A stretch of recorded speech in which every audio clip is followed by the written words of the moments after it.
Ang kwentong ito ay hango sa totoong buhay. Karanasan ito ni Prudencio. Taong 1970, Makaanga, Eastern Samar.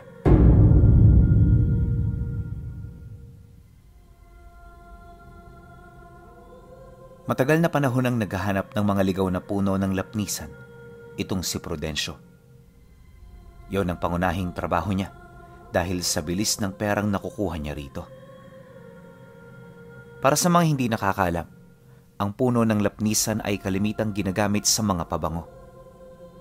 Mahal ang kantidad nito at sinasabing halos katumbas ito ng ginto. Yun nga lang, napakahirap nitong hanapin. Dagdag pa niya na, kapag mas ligaw ang puno sa gubat, mas malaki ang kantidad na katumbas nito. Yun ang rason kung bakit napakadalang lang ni Prudencio na manatili sa baryo. Ayon sa kanya na, dahil sa ganun niyang pamamaraan ng paghahanap buhay, kung kaya't marami sa kanya ang mga kakilala ang nagtataka. Yung iba, naniniwalang may kaugnayan siya sa mga rebelde, pero mariin niya itong pinabulaanan. Para sa kanya, ang pagsasalita ng walang basehan ay katumbas ng kasinungalingan. Kaya kapag nakakarinig siya ng ganon, agad niya itong sinusuway at kinokondena. Hindi niya kasi pinahihintulutan na kumalat ang ganoong mga usap-usapan, lalo pat wala naman yung katuturan. Kalaunan, dahil sa kanyang pagmamatigas, napilitan na rin ng mga tao na siya ay lubayan. Paunti-unti, bumalik na sa normal ang kanyang pamumuhay. Kahit papaano natutuwa naman siya sa ganoong pangyayari, lalo pat nararamdaman niya ang pagrespeto sa kanya ng mga kababaryo niya. Nga pala pinuno, sa taong ito, halos 6 na buwan siyang walang trabaho. Bagaman walang hanap buhay, meron naman siyang ibang pinagkakakitaan. Nakatira rin siya noon sa bahay ng mga magulang niya, kaya naman hindi siya obligado na araw-araw magbanat ng buto. Ayon kay Prudencio, isa yon sa kagandahan kapag hindi ka nakapag-asawa ng maaga. Bukod sa wala kang iisipin, wala ka ring responsibilidad na araw-araw mong gagampanan. Gayunpaman, kailangan niya pa ring dumiskarte para meron siyang panggastos sa kanyang bisyo. Hindi man gaano kalakihan ang kinikita, kontento siya sa kung ano ang kanyang nakukuha. Bukod kasi sa napupunan niya ang kanyang pangangailangan, meron pa rin siyang naaabot sa kanyang mga magulang. Isang gabi, matapos ang kanilang hapunan, kinumpronta siya ng tatay niya ukol sa nalalapit niyang pag-alis.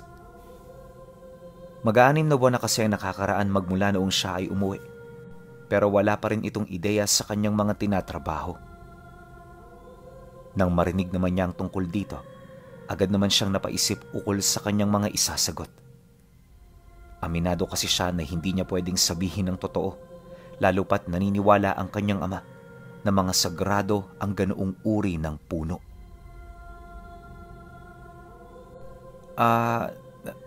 Naglalako ako sa kabilang baryo, tay. Bakit nyo naman ho na itanong yan? Kabadong sagot niya rito. Alam mo, Prudencio, hindi ako kumbinsido sa mga sinasabi mo. Kamakailan bago ka umuwi, may nakapagsumbong sa akin na namumutol kayo ng mga kasama mo ng mga kahoy sa gubat. Lapnisan ang pakay niyo roon dahil yung mga mababango nitong parte, nakita niyang inihihiwalay niyo sa mga ordinaryong kahoy. Ay nako, ikaw talagang bata ka. Wala kang kadala-dala. Kailan mo pa dapat maunawaan na sagrado ang mga punong yan? Sa ngayon natutuwa kayo dahil meron kayo nakukuha sa kanila. Pero hindi ninyo alam, iniipon lang ng mga gabay nito ang inyong mga kasalanan. Darating ang araw, kung ano ang inyong ginagawa, yun din ang inyong ikakamatay. Pinabalaan kita, anak. Itigil mo na ako ng mga pinaggagawa mo. Ilang araw na ako nakakakita ng bisyon sa panaginip. Galit na galit ang mga diwata sa gubat. Mariing sagot ng tatay niya. Nang marinig niya ang sinabi nito, hindi siya kaagad nakapagsalita. Bukod kasi sa normal na tao lang siya, wala halos talaga siyang ideya sa mga sinasabi ng kanyang tatay. Kaya naman para makaiwas, minarapat niya na wag na lang itong pansinin. Dumaan ang mga linggo. Kapansin-pansin ang pagbilis ng takbo ng oras. Hindi niya mawari kung bakit ito nangyayari, pero may kutob siya na baka dahil lang ito sa kanyang mga pinagkakaabalahan. Kalaunan, napansin na lamang niya na 1 linggo na lamang ang kanyang itatagal sa bahay nila. Nang mapagtanto naman niya ito, dito niya na tinawag ang 3 kaibigan na palagi niyang kasama sa pangunguha ng lapnisan. Hindi yun nakatira sa baryo dahil ang mga ito ay merong kani-kanilang mga sakahan. Matapos naman niyang maipadala ang kanyang pagtawag, dumating ang mga ito 2 araw matapos nila itong matanggap. Pagdating ng mga ito sa kanilang bahay, agad niya yung isinama sa sakahan na palagi niyang tinatambayan. Kailangan kasi na malayo sila sa bahay nila upang hindi marinig ng tatay niya ang kanilang mga pag-uusapan. Hindi naglaon. Nang makahanap na sila ng maayos na pwesto, nagpahinga sila saglit bago niya ilahad ang plano. Magdadalawang oras din sila noong nag-usap hanggang sa mapagtanto ng mga ito ang lugar na kanilang pupuntahan. Inilahad din ni Prudencio ang kanilang mga dadalhin para naman kahit papaano hindi sila magkaaberya. Matapos ang naging pag-uusap, bumalik na sila sa kanilang tahanan. Pagsilay naman dito ng kanyang ama, isa-isa niya yung kinausap habang bakas sa muka ang hindi maipagkakailang pagdududa. Ayon kay Prudencio, na kahit nagdahilan na sila ng kung ano-ano, sadyang malakas pa rin ang pang-amoy nito. Hindi kasi yun basta-bastang natitinag na para bang alam nito kung ano ang kanyang mga sinasabi. Ngunit sa bandang huli, wala rin yung nagawa dahil na rin sa kanilang pagtanggi. Pagsapit ng gabi, muli silang nagkausap ng masinsinan. Kung siya lang ang masusunod, ayaw na niyang mangyari ang ganoong talakayan dahil parang binibigyan lang sila nito ng mga pagdududa sa kanyang sarili. Ang kaso lang, hindi naman niya ito pwedeng gawin, lalo pat sa kabilang banda, padre de pamilya niya pa rin ang kausap niya. Anak, matagal mo nang alam na hindi ka makakapagsinungaling sa akin. Alam ko ang totoong ginagawa mo. Kaya ngayon palang binabalaan na kita. Mapanganib kalabanin ng mga diwata, lalo na kapag nasa loob ka ng teritoryo nila. Mag-iingat ka sa mga gagawin ninyo. At kapag nakakita ka ng kakaiba sa lugar na inyong pupuntahan, huwag na kayong tumuloy. Payo ko yan hindi bilang kaaway mo, kundi bilang ama mo. Sa totoo lang, Prudencio, hindi kita pinagbabawalan sa mga ginagawa mo. Ang katunayan niyan, nagpapasalamat ako dahil sa laki ng naitutulong mo sa ating pamilya. Wika ng kanyang ama. Nang marinig niya ang sinabi nito, hindi na siya nakasagot. Imbis na magsalita, minabuti na lamang niyang yakapin ito, pagpapakita ng kanyang pasasalamat. Matapos ang kanilang pag-uusap, natulog na sila. Kinabukasan, naging abala siya sa pamimili ng mga kagamitan. Mga pagkain na hindi mabilis na masira, mga lubid na kanilang gagamitin, at mga lagaring buo pa ang talim. Bumili na rin siya ng 2 lampara upang maging ligtas ang grupo nila kapag naabutan sila ng gabi sa gubat. Pagkatapos ng mahaba-habang paghahanda, dito niya na pinagpahinga ang kanyang sarili. Magtatatlong araw din siya noong walang ginawa upang masigurong nasa kondisyon ang kanyang katawan sa kanilang pag-alis. Matapos nun, dito na nga sumapit ang araw na pinakahinihintay. Sa sobrang pagmamadali ng grupo, hindi pa tumitilaok ang manok, dahan-dahan na silang umuusad. Halos buong maghapon sila noong dire-diretsong naglakad hanggang sa marating na nila ang bukana ng gubat. Pagdating nila roon, minabuti nila na dito na muna magpalipas ng gabi.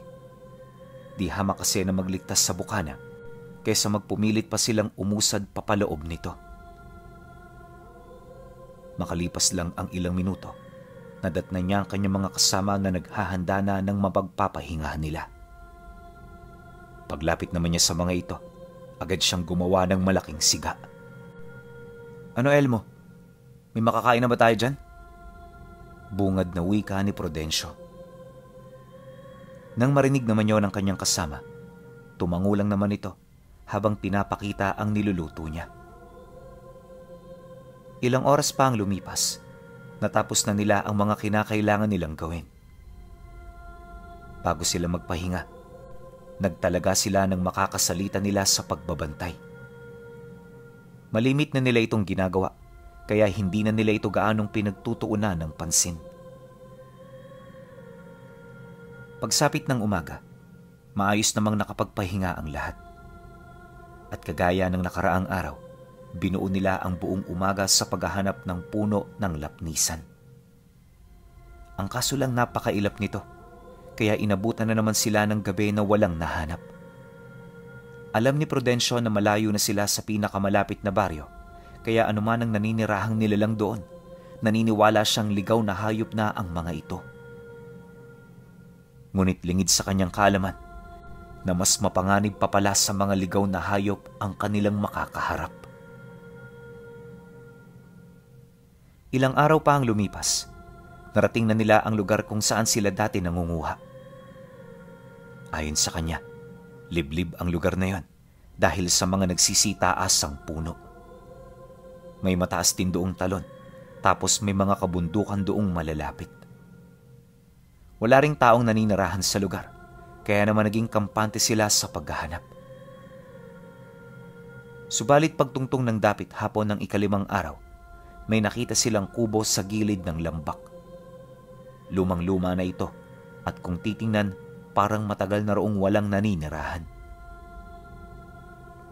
At kaya lang naman nila ito pinagmamasdan ay dahil sa hinihintay pa nila ang dalawa nilang kasama na hindi pa nakakabalik.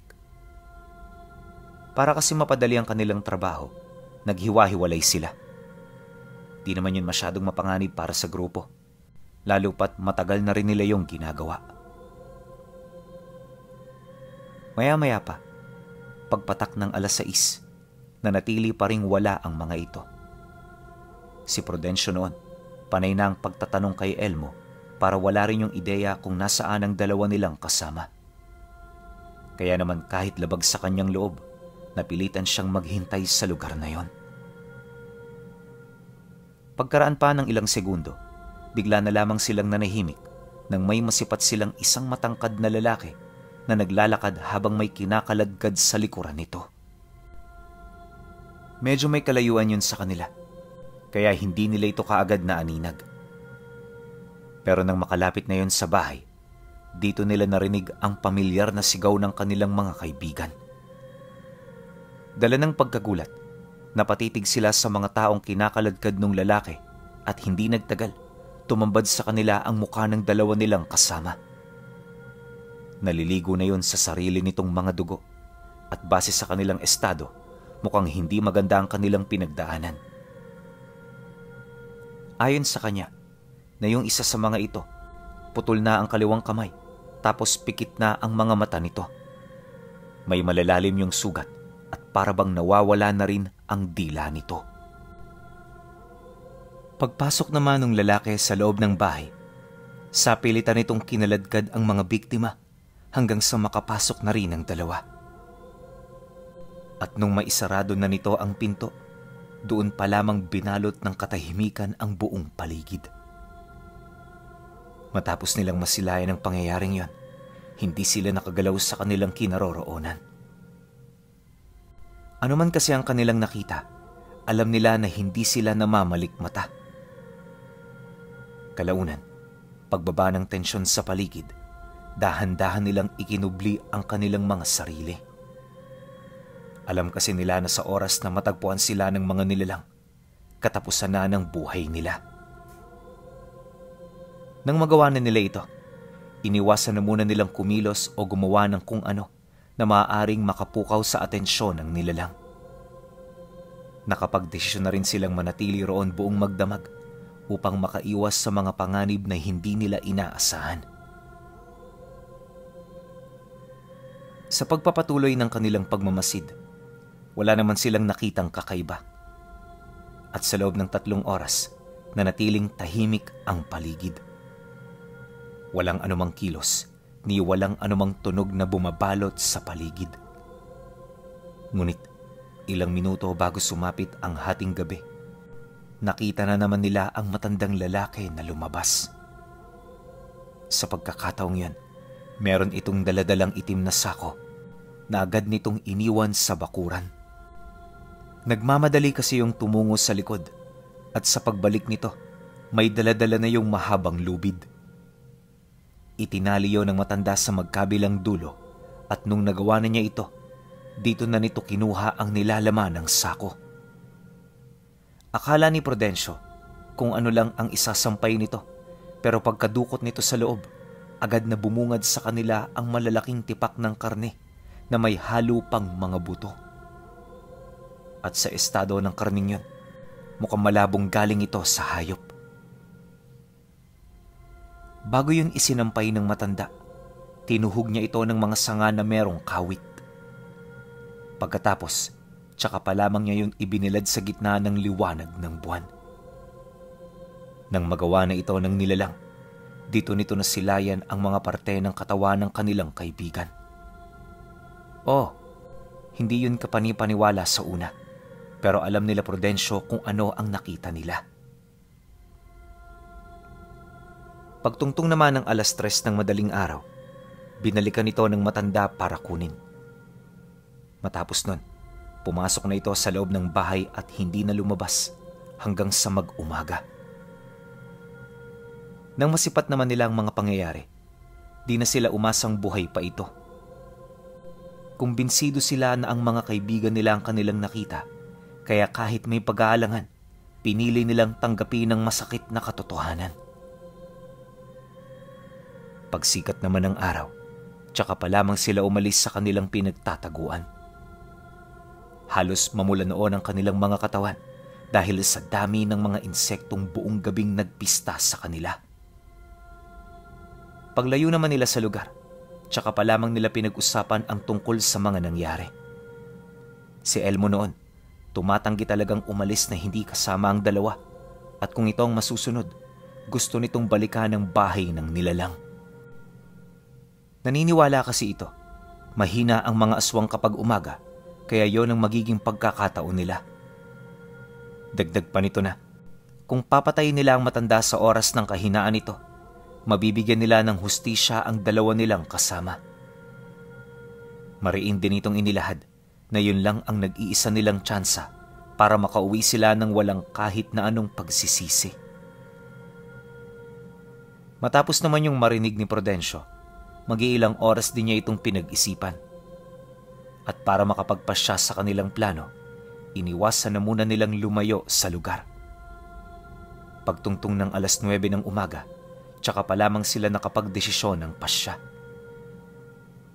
Nakakatakot man pero alam niya na kinakailangan niyang sundin ang pasya ni Elmo. Pagsang-ayon niya sa naisip nito, halos mangiyak-ngiyak naman yung nagpasalamat. Hindi nagtagal. Matapos ang kanilang pag-uusap, dito na sila nagmamadaling lumapit sa harapan ng bahay. Mula sa lugar na yon, maigi nilang sinipat ang matanda kung ano ang ginagawa nito at kung sino ang mga kasamahan nito. Maya-maya pa, nang mapagtanto nilang wala yung doong kasama, di na sila nagdalawang isip na lumapit. Bit-bit ang matatalas nilang sundang. Matapang nilang tinahak ang daan hanggang sa marating na nila ang bakuran. Akala nila magiging madali ang lahat, pero pagtungtong nila roon, agad silang sinalubong ng nangangalingasaw na amoy. Hindi sila sanay sa ganoong bagay, kaya kapag nalalanghap nila ito, agad na umuusog ang kanilang mga sikmura. Ngunit sa kabila ng ganoong sitwasyon, mas nanaig pa rin ang kagustuhan nilang maipaglaban ng hustisya para sa kanilang mga kaibigan. Ilang minuto pa ang lumipas, nang medyo masanay na sila sa ganoong amoy, mapangahas silang lumapit ng bahay. Pagdating nila rito, tinadyakan ni Elmo ang pinto na agara namang nawasak. Matapos nun, dito na nagsimulang pumasok sa loob ng bahay ang liwanag ng araw. Ngunit dahil sa napakadilim ng loob nito, hindi sila kagad nakaaninag. Maya-maya pa, nang bumagay na sa paligid ang kanilang mga mata, dito tumambad sa kanila ang matataas na bangang nakatayo sa gilid ng kubo. Punong-puno rin yun ng alikabok, sa punto nga akalain mo na wala ritong naninirahan. Ngunit habang naglalakad sila papasok, kapansin-pansin ang paglakas ng nakakasukang amoy. Dahil sa pangyayari, pasimple na lumapit sa kanya si Elmo, kasabay ng pabulong na wika ng, "Mukhang kailangan nating sirain ang bubong. Gawin mo na, Prudencio, habang may pagkakataon pa tayo." Nang marinig niya ang sinabi nito, agad naman niya yung ginawa. Mabuti na lang talaga, marurupok ang tali ng bubong ng kubo, kaya napakadali para sa kanila na ito ay matuklap. At dahil sa ginawa nilang yun, kung kaya't mas pumasok pa ang malakas na sikat ng araw. Nang masipat nilang lumiwanag na ang paligid, dito pa lamang nila ipinagpatuloy ang paghahanap. Ayon sa kanya, may 6 na silid ang kubo. Yung 3 roon, wasak-wasak na ang pinto, habang yung 3 naman, nasa maayos pang kalagayan. Una nilang dinungaw ang may mga sirang pinto, ngunit sa kasamaang palad wala sila ritong nadatnan, maliban sa mga gamit na nakatambak. Dahil dito, agad nilang pinuntahan ang mga silid na nakakandado. Maingat nila yung binuksan upang hindi mabulabog ang mga nilalang na nagtatago sa loob nito. Pagbukas nila sa pinakadulong silid, nakita nila ang mga planggana at mga timbang punong-puno ng natuyong dugo. Nagkalat din sa paligid ang mga uod dahil sa mga nabubulok na tipak ng karne. Pagsilay naman nila rito, agad nila yung isinarado habang pilit na nagpipigil sa kanilang paghinga. Iniwasan din nilang mag-isip ng kahit na ano para hindi sila makaramdam ng pagsusuka. Pagkatapos naman ito, ipinagpatuloy nila ang pagbukas sa ikalawang pinto. Yun nga lang, habang papalapit sila sa pinakaunang kwarto, kapansin-pansin ang pagtigas ng mga pinto. Sa estado rin ng mga ito, alam nilang matitibay ang mga kahoy na ginamit dito. Ngunit dahil sa pagpupursige, kung kaya't hindi rin sila nito napigilan. Nang mabuksan na nila ang ikalawang pinto, laking gulat na lamang nila nang bumungad sa kanila ang mga sakong nakatambak. Wala silang ideya kung ano ito pero yung amoy na lumalaganap sa lugar na yon, parang pamilyar. At kung hindi sila nagkakamali, yon ang amoy ng lapnisan kapag ito ay kanilang kinukuha. Dala ng kuryosidad, agad itong pinasok ni Elmo para buksan ang mga sako. At nung magawa na niya ito, hindi nga sila nagkamali sa kanilang naging hinala.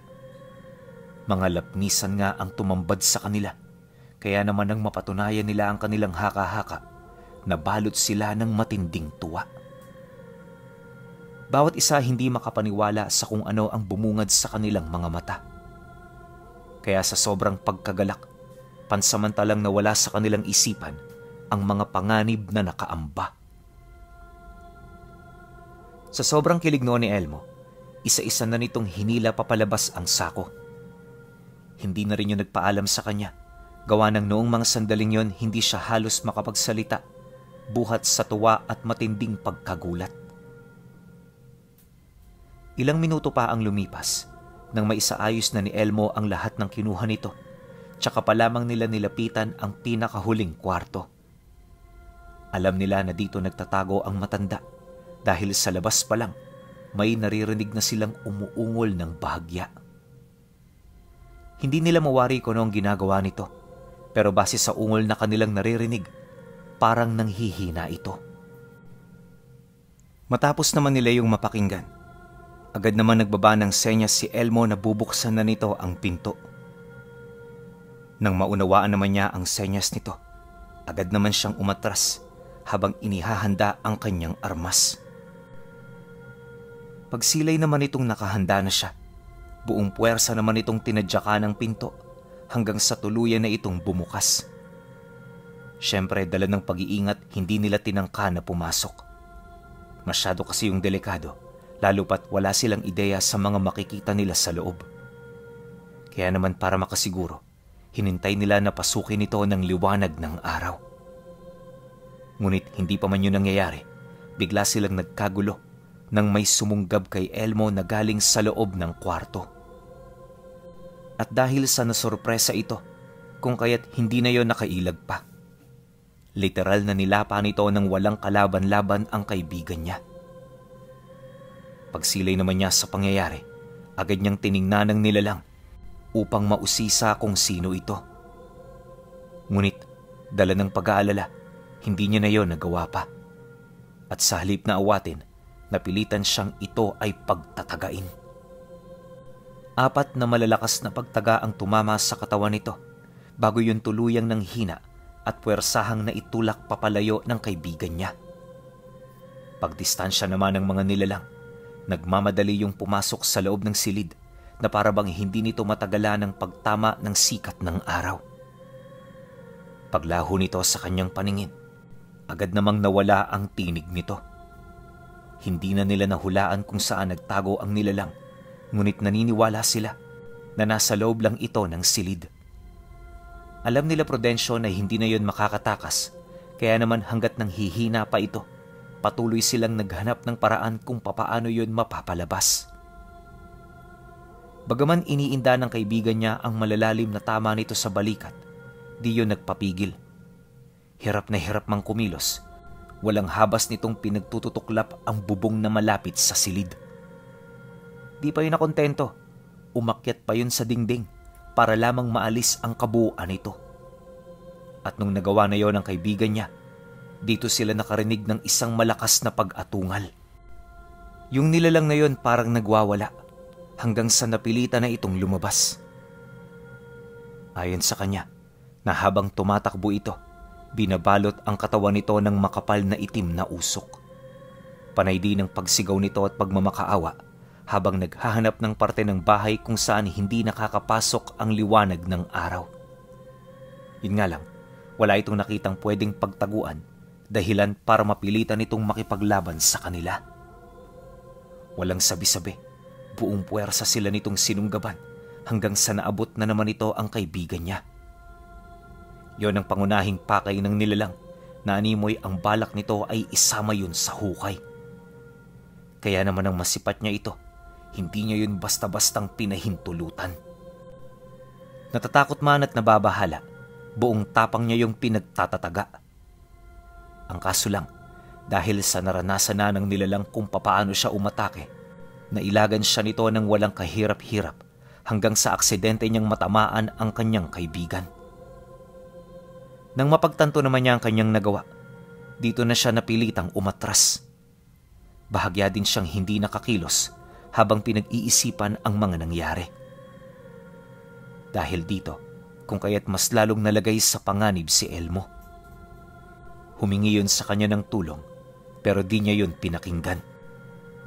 Yung katawan niya kasi, halos hindi na makagalaw, buhat sa takot na kanyang nararamdaman. Mabuti na lang, aksidente niyang nasugatan ang kanyang balat, kaya bumalik ang kanyang ulirat. Nang magkamalay siya, tsaka pa lamang siya nakakilos. At kahit nalilito na noon si Prudencio, hindi niya tinantana ng nilalang hanggang sa tumama na rito ang kanyang sundang. Nang lumapat ito, mabilis niya yung pinasundan hanggang sa naputol na niya ang braso nito.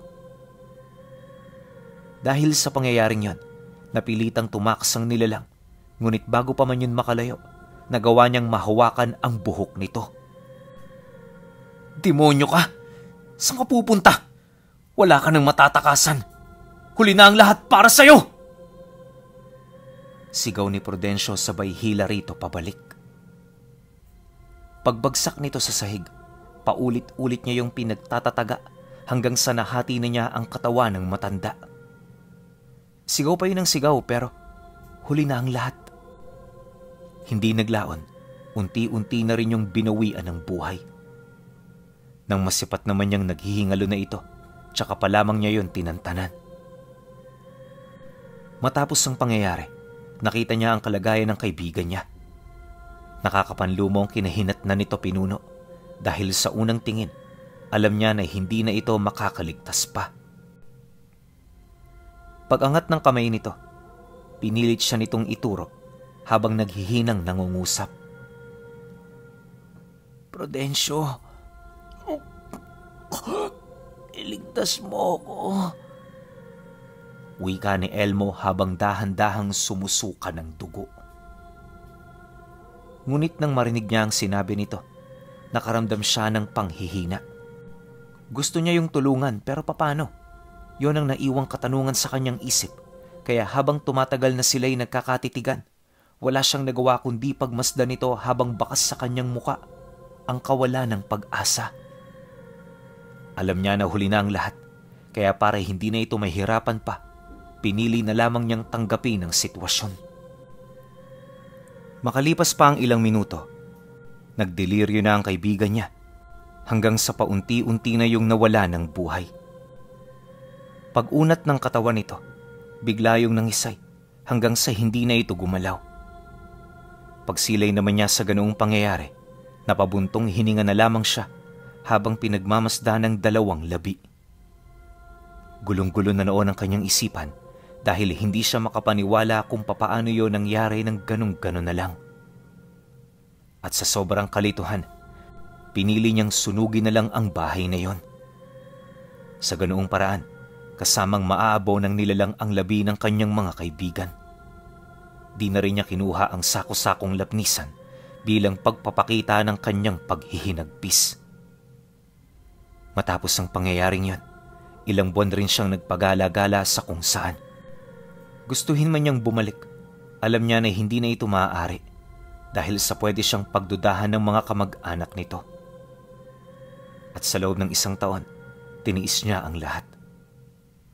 Hindi naglaon, matapos ang 1 taon na pagtatago, napilitan na rin siyang bumalik sa kanilang lugar. Pagdating niya roon, may mga kamag-anak ng 3 na agad na lumapit sa kanya na siya namang nagawa niyang mapalusutan. Kaya magmula noon, hindi na siya ginambala ng mga ito. Pero alam niyo ba, na walang gabi ang lumilipas na hindi siya dinadalaw ng mga panaginip niya ukol sa aswang na nagmamay-ari ng sako-sakong lapnisan.